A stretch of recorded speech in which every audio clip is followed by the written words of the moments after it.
So we've pulled out the chair that has been broken and given us issues.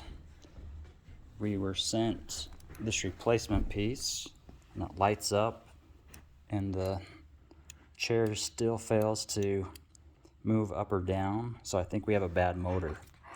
The lumbar works, and the headrest works. You can hear those moving, and the light turns on, so we've got power.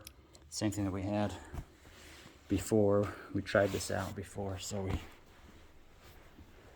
just changed out the cable that was sent to us, but looks like we have a bad motor in the chair. The chair will not close because there's zero response from the motor.